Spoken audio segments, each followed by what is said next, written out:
Hong Kong একটি ছোট শহর, কিন্তু এর ইতিহাস পুরো পৃথিবীর রাজনীতিকে নাড়া দিয়েছে।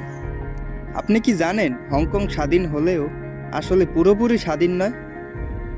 আজ জানাবো কেন এমনটা হলো আর কিভাবেই চীনের সঙ্গে এর ইতিহাস জড়িয়ে আছে। 1990 সালের দিকে হংকং নাম শুনলেই অনেকের মনে আসতো এক স্বাধীন, অর্থনৈতিকভাবে শক্তিশালী অঞ্চল, কিন্তু সত্যি একটু ভিন্ন। আসলে হংকং বহু বছর ব্রিটিশদের উপনিবেশ ছিল। 1942 সালে অপিয়াম যুদ্ধ এরপর ব্রিটেন চীনের কাছ থেকে দখল করে নেয়।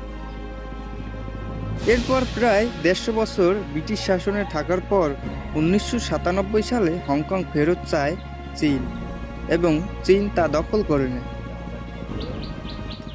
তবে শর্ত ছিল এক দেশ দুই ব্যবস্থা। এর মানে হলো হংকং থাকবে চীনের অংশ, কিন্তু নিজেদের আলাদা আইন, বিচার ব্যবস্থা, স্বাধীন ও অর্থনৈতিক বাজার রাখবে 50 সাল পর্যন্ত। অর্থাৎ 2047 সাল পর্যন্ত তারা থাকতে পারবে, তারপরে চীনের সাথে যুক্ত হতে হবে। তবে সমস্যা হলো চীন ধীরে ধীরে সেই স্বাধীনতাকে কমাতে শুরু করে, মানুষ প্রতিবাদে নামে। তারপর 2019 সালে বড় আন্দোলন হয়।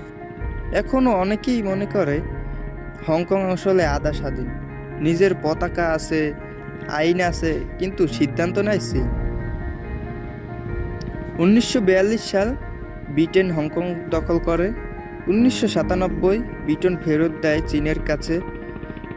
শর্ত এক দেশ দুই ব্যবস্থা, স্বাধীনতা থাকবে 1947 পর্যন্ত।